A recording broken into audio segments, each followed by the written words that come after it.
Hey garden friends, today we're going to talk about my 10 or more favorite perennials to take cuttings from in May. So let's get rolling.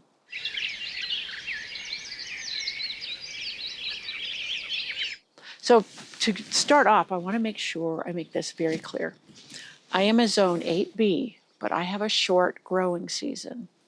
Now that means that other zones in different, not other zones, I should say, different parts of the country are also zone 8B, but their growing conditions are much different than mine. They may have a longer growing season. Their springs may be warmer and not as unpredictable as mine. And places like 8B in Texas is completely different than 8B here.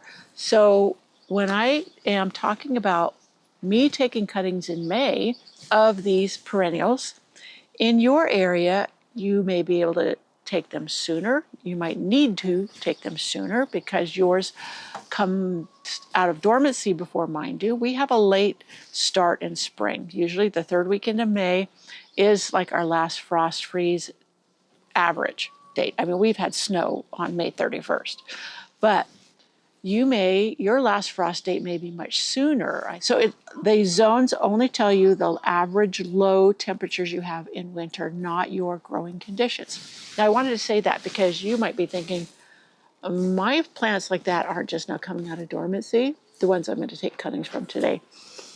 And some of them, or one or two of them, I should have taken 2 weeks ago, mid-May or earlier May, than I'm doing now, but I'm just not getting to this, but I could still take them. So to get started, for certain plants, I want to propagate in my garden, but you may be later in taking cuttings. The point of it is when you take the cuttings is dependent upon your personal growing season and not just because I say to take them in May. These are what I take in May because of my conditions. They're ready at that time. So I think I made that clear. All right, first of all, I'm going to show you how I make up my potting mix to put the cuttings in. So now let's talk about prepping my materials for propagating these plants. This is the soil mix that I use. Now I have some of my homemade compost down here. I dug it up out of the compost bin, but I like to sieve it. So I have a big bucket down here of it, and then I put it in my sieve, and then I just strain it out because there's going to be big pieces in it.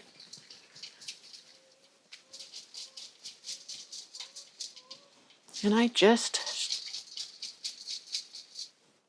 get them separated. Those go back into, I have a bucket down here for compost, and that will go to the compost bin. And for cuttings, I like to loosen it up a little bit. I can use perlite, which I've used a lot in the past, or you can also use horticultural sand. Now that will also help to loosen it. And you know what, many times I've actually rooted directly in the sand. I have found that works really well for roses. Hopefully that's not too loud for you. And yeah, it's actually quite sterile, and that's probably why it works so well. Now this is a pretty dry mix. And many times I would use a 4-inch pot. Thought I had one here. But today I'm going to use these smaller pots just because I need the room. But let me get a 4-inch pot for you. Oh, here it is. I had wiped it down. So here's a typical recycled 4-inch pot. And I would just fill it up. Now there's 2 ways you can go about it. You could leave it dry, or you can moisten it. There's no one right way. So you do what works for you, but I like to moisten it. And then I use a chopstick, a pencil, a pen, or something to make a hole to put the cutting into. So let's moisten this well. Okay, so we're going to let that get good and moistened. I let it go in there. It'll go down through to the pot below. Am I in the camera? Yeah. I'll let it go down to the pot below, and then I'll let it reabsorb it. And that way I know it's thoroughly moistened throughout. Now, if I wanted to loosen this even more, I would have put more perlite in there or more sand. But I'm happy with this because I had a lot of wood chips and stuff, or fibers, in my compost. So that was all good. All right, we're going to let that absorb, moisten, and then we're going to come back and put our cuttings into it. While we're waiting for that water to absorb. Now this is a variegated or golden sage. Do you see this? I'm going to take cuttings of this. I'm going to have to do this with one hand, hold the pot and the stem. Can you see the stem there? I'm just going to go down below a leaf node and snip. Now, one thing I have learned with sages and salvias and even nepitas, so far, it's the tip cuttings that do the best, root the fastest. Now, stem cuttings, meaning I would, if there was more longer stem, that I would take a cutting off the tip, and then in the middle, and then another one down below, and all of those are stem cuttings. But when you do the tip, where it's just the tip of a cutting, some of them root much faster doing it that way. So I'm going to stick this in here. I need my dauber because that has become very, this is a toothbrush, stiff, and I put it down into the pot. Let me make sure nothing's in the way. Can you see here? I put it down into the pot up against the edge of the pot. So, can you see this? Against the edge. Now, there's many theories on why this works. Some say because it stays warmer around the edge. Also, it tends to dry out a little bit faster around the edges. That way, it prevents you from overwatering. And I saw on Gardener's World, what I'm doing is I'm nipping off the X-side leaves, and I'll explain that in a minute too. You can do that before you pop it in there, but it doesn't matter. Okay, I've got a couple of little leaves on there. And the tip, you want the very tip to be left on it. Now, according to one grower, having it against the side of the pot will, instead of it making always the roots going straight down, they'll break and go to the sides. I don't know if that's true, but that's one of the reasons, as well as the drying out so you don't overwater it and it gets rotted, and makes more room to put more. So you could fit them around the edges, and then the roots are less likely to tangle together if you have many in here. This is really absorbing water well. Now these two, I did not use rooting hormone. Rooting hormone is an option.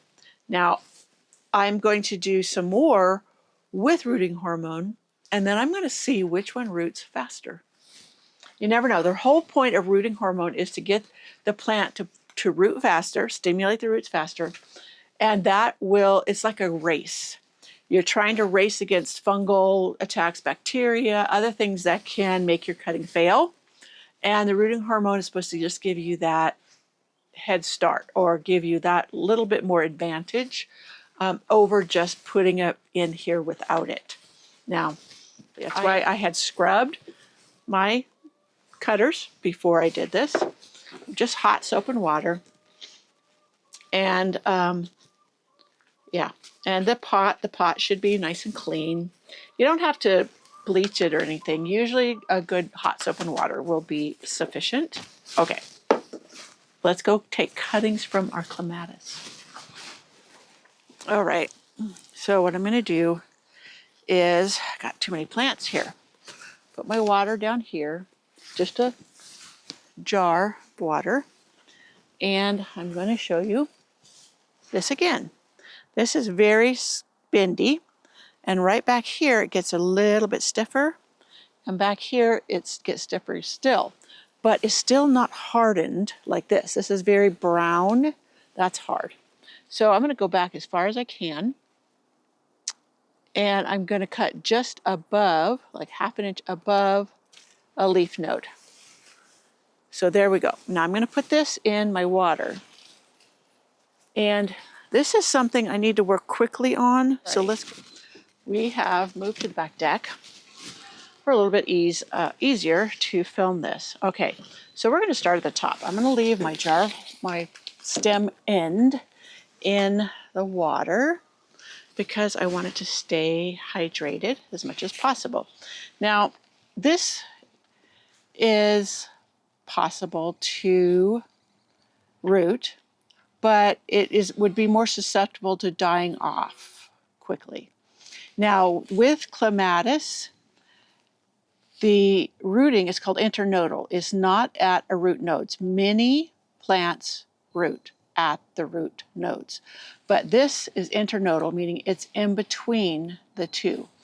So what you want to do is take your cutting below a root node and above a root node. I'd say about 1 inch above a root node. Leaf node, and make a cut. Now this one, I'm going to cut off these sides. See, it's wanting to bloom there. And being this one is very, very green, it may fail, but I'm still going to give it a whirl. I'm going to cut off that. I'm just going to leave that side there.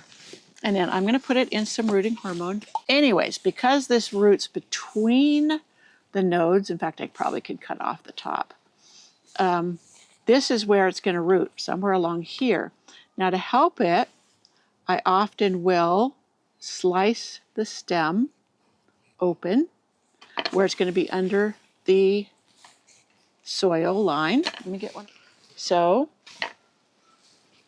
I'm trying to do this without knocking things over because this is a very long one. Okay, so it's going to root between the nodes, right? So we're going to go beneath this one, about 1 inch above this one. I could feel that one was tougher than the other. That's good. That's really what we want. So now again, I will split this.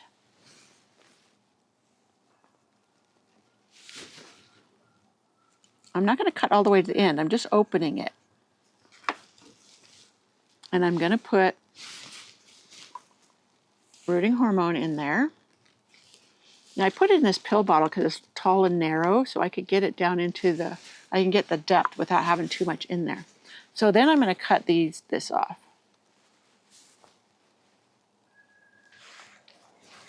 You don't want a bunch of leaves out there.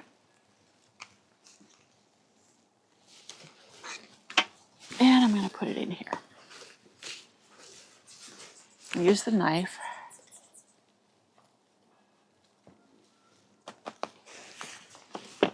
And I'm going to do that with this whole thing. Now I'm only doing one clematis today, so I do not have to mark this to know which one I'm doing. But normally I would have an identifying tag in here, or I write right across the pot. You can see a little bit of black there where I had something else in here. So here are some snapdragons. These are the ones I've started from seed. But if I want more of a particular color, I will take cuttings. Now, snapdragons also do best with tip cuttings, just like the salvias and sages and other things. So there are a couple of tip cuttings. Now, a lot of times you'll do this when they're much smaller, when you're starting them from seed. And then you can take stem cuttings, like I'll show you from the older plant that I do. So I'm going to strike these or put these down in to the container, just like this. Now these are quite tender, so I'm going to have to be careful sticking them down in the soil. And what I'll have to do is get my pen, and maybe let me turn you here this real quick. Now this is dry, so it shouldn't be too difficult, but these cuttings are very, very tender. So I'm going to get the leaves off here. And what I do is let me see if I can do this without getting my hand in the way. I just put the stem next to the pin, and then I push it down into the soil together. And that gets it down in there. So I will take the leaves off that one, and then I top it up with soil if it's not quite up to the spot I want it, which is over that second leaf node. Now this one's going to be right at that second leaf node, and I can take that off and get it where that leaf node is touching the soil. With the 2 leaf nodes underneath this surface, you'll have more chance of roots developing. And then I'll set this in a container of water, like I did this elderberry, and let it soak up, as well as I will give it a little touch of water. If it sinks down, I will fill it up a little bit more with soil, and it will all work just fine. And that is how you do tip cuttings with snapdragons. All right, let's take some from this golden elderberry. And again, this is succulent green growth. So I want a leaf node to be under the soil line. Thankfully, this time of year, my growth on it is very soft. I did a couple weeks ago, I showed you how I did the black lace elderberry. This one almost died this past summer because it had got spider mites so bad. But here are the 2 cuttings that I'm going to do. I could take more, but this will work for me. I'm just going to trim that back to a leaf node. And then each leaf node should put out 2 side bits of growth. You see this one here? I took that one yesterday. And yeah, I'm not going to use any rooting hormone on these today. I'm just going to put these down in the soil. They're very pliable, but the soil's dry. Now, if it was wet, I would pre-make a hole. And I'm going to go and put these in the container, soak up water, I'll pour water over top, and those are good to go. Now, I need to cut, I don't need to take any more foliage off, but I could put them in a humidity dome, but right now I'm putting them in my greenhouse where a bunch of other plants are and trays of water are, and it gets enough humidity. But I would put them in a humidity dome if I was going to keep them out here, or sometimes I put them under my deck where the soil's wet and it creates humidity in the air around the plants I have there. So there is my golden elderberry. So this is a smaller one. I got this from Park Seed. Now you notice it has vents on top. And that lets there have airflow while containing some humidity. Now you notice, because it's such a short one, I do have tall ones that fit on regular trays, but I didn't want to dig it out of the basement right now. And they also have vents, but you see how they're touching? You don't want touching. So I'm going to have to move those to the center where it's taller, or cut those down more. So, and that either is a possibility. Right. Now you also could just put it in, I've seen where you have like Ziploc bags, like a gallon Ziploc bag, and you set them down in it, and then you zip the top closed, and you can put like chopsticks in it or something like that to hold the bag away from the plant. You put the chopsticks in here, and that keeps it from touching these.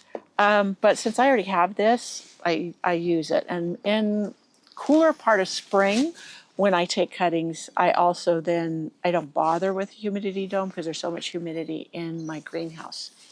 So yeah, okay. So how about another plant? So this can go in there. I need to write on that. I'll get me a pen. Can you hear the mountain chickadee? I love that sound. Okay, here is a garden phlox. Now I started these. There's a foxglove in there I didn't want. And a feverfew. They must have come up in the potting soil I had. Yeah, those will get blown off the deck. Okay, so this is not a very fat stem, but that's okay. It will work. This is Orange Perfection Garden Phlox. This is not the creeping phlox. This is the perennial garden phlox. There's also annuals. But the same ticket here is you take it down to, I'm going to take the lid off here so I can grab a pot to put it in. Take it down to a leaf node. And there's another leaf node here. So this will help this to branch out, just like on the other plants. So same thing, we're going to take the leaves off. And I'm going to stick it down into this pot of mix. And I showed you how I did the mix. I did my compost with some sand. I also use perlite. And was that in that camera? I hope so. I didn't look. So there you have it. Now I'm going to cut away these other leaves again to prevent transpiration from dehydrating the plant and all of that. So there's a little bit of leaf left. This will go in the humidity dome. I will get my pen and mark what this is. I could do 2 more. I have more of these plants. If this was a bigger plant, which I have out in the garden, as I said, it's just hard to move the camera out there, I would take more. I don't need any more. I have like 6 or 7 of these, so I'm not going to bother to continue. I was just showing you how to do that. You notice I stuck it right in there, no rooting hormone. That's all good. Now look at this. I don't care if I cut my head off because I want you to see this. This is a dahlia, and it's just sprouted. And I'm going to take cuttings from it. I'm not going to do the base. I've shown you before how to do basal cuttings. This is a stem cutting of the dahlia. So basically the same thing. I'm going to go down to this leaf node down here and cut that off. This is the same as pinching your dahlias to get more flowers. So this is going to put out growth on each side of the stem by those leaves. And again, I'm just cutting all the leaves off. Now, some may not consider dahlias a perennial, but they really are. And it's just how you overwinter them. But I thought this was a good one to share with everyone. Now, it will usually put roots at the leaf nodes. So I'm going to cut this down a little bit further just so it's down in the pot far enough. And another one, you don't have to use rooting hormone. I just try to give them every bit of chance they have to root, and therefore I will use what I have to do this. So I'm going to put it down in here. As far as it will go, the stem is pretty sturdy, but you got to be careful if they're bendy, because they will snap off if you push them down into hard soil. So there's that one. Okay, this is a white Veronica, and you see it has all these heads on it already, flower heads. So you don't have a choice of taking one without a flower bud. So I'm going to take, this one is the least developed so far, a couple of them. So I'm going to go down and go down to a leaf node down there. Now, again, these will usually root at a leaf node. So I want this leaf node to be under the soil line. So I will take it and I will put it in, I'll cut off this. I forgot my jar of water, which I usually have. I will put it into the soil and make sure this is covered. And I'll nip out the flower that's starting to grow, because you want it to focus energy on producing roots. And then I cut this leaf to prevent the transpiration. So I'm going to take another one.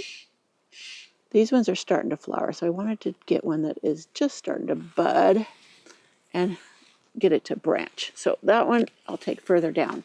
So there, this one, when I cut out there, cut off the flower buds and then cut the side leaves. And then I'll cut it short, so as like before, I want it to sit down into the container that will be the humidity dome. So here is one of my mini Nepitas. And I think my shadow's going to get in here. It's already started to bloom, but there's plenty down here that have not yet started to bloom. Oh, look at my little ladybug. But yeah, this one, even though it's getting ready to bud out, it's okay. I'm going to go way down here, just above a leaf node, take a cutting, and do the same here. Take a cutting. And I like them to be a good size of a stem. Some of these are really much smaller, but I'm going to go for these. So there we have 3 cuttings. I'm going to do 4 just because I can fill those pots. Hopefully, oh good, I don't have my head in the way. And one thing about it is this will help bulk up the plant as well. So I'm going to do these exactly the same way, strip the leaves off, stick them down in the soil at the edge of the pot. I'm going to have one per edge of the smaller pot. So that's how you do the Nepeta. So here is one of my crazy daisy selections. And you can take cuttings from these as well. I don't know what that little bug is. I won't kill it because I don't know if it's a good or bad bug. But let me see. You want a stem that is not hollow. I'm going down below a leaf node. Yeah, solid. Sometimes when they're bigger and the stems become hollow. So again, cut back, and I would put this into the pot. Now this would be too tall to fit into the humidity dome. So this would be one I would put into maybe a plastic baggie or one of my taller humidity dome containers. So let's get rolling on this penstemon. This is a native Foothill penstemon. I wanted to cut it back anyway. So this is something pretty, has the most beautiful blue flowers, and I want it to be able to continue to thrive. And this, I probably should move this penstemon, but I'm going to take cuttings from it first. So here's some nice new growth leaning over. I'm going to just cut right back there pretty hard. So this is woody. I don't want to propagate the woody. I want to propagate this top growth. Now there's 3 good stems on there that I can take. I'm going to cut off the flower bud there where it wants to flower. That way it'll put energy into the roots. We're going to do it exactly the same way as we've done the other, but I want to make sure that I have the green here. It's flexible but firm. Up here it's very flexible. So I can cut it up a little bit further, strip the leaves, and put it down in the soil the same as all of the others. So there's 3 stems. It was one big woody stem. I've never tried to propagate a woody stem, but yeah. So the rest of this I'm going to prop up and let it go ahead and bloom. This has the most beautiful electric blue flowers. All right, let's take some cuttings of this beautiful golden feverfew. I grow golden feverfew for the foliage, not for the flowers. They do have the pretty white daisy flowers like regular feverfew, but yeah, it's the chartreuse color that just gets me. And this stays pretty much evergreen year round. It kind of dies back a little bit, and when it's covered with snow, I don't notice it, but it comes right back as soon as it warms up or the snow melts. So I'm going to go down and I'm going to take some cuttings. I'm making sure it's not hollow. You see how it's kind of hollow there? I want to get to a spot where it's not hollow, and then that will then root better. So I will do the same, cut off all the side flowers or leaves, many of them, most of them, for the same reasons I do before. And then I will stick this down into the potting medium. And I will, of course, use the rooting hormone to help it to root. But here's another one I can take. I can take some from the sides here, and you just prune it back. This one I want to move. I want to move to another portion of the garden. And these spread by seeds as well. I started with one that I got at Annie's Annuals, now Curious Flora. And it's now, I think there's 4 here. So that was from seeds, not from anything I did. So you don't have to take cuttings of this, but if you want to, you do the same as with all the other perennials, and you just take cuttings, strip the leaves off, and then pot them up. So this is my Mystic Spire Salvia, and I have them throughout the gardens. And I want to make more because my other ones are slower to come back out of dormancy.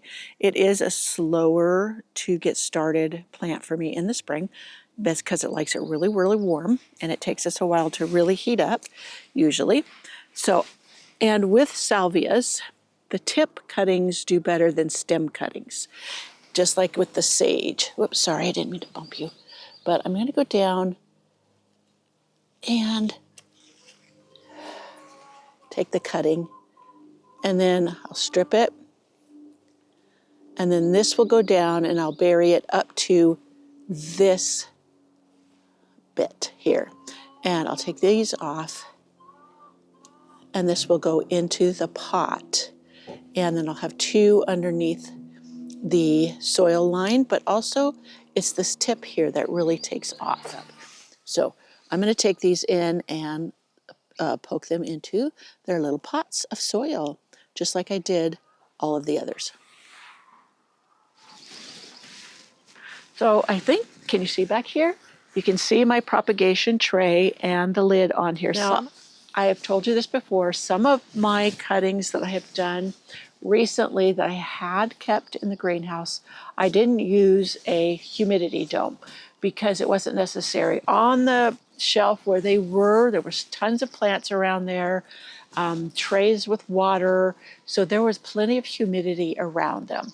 You want the humidity only to keep the moisture in the plants as long as possible, because once you cut off their roots, they can't take up water.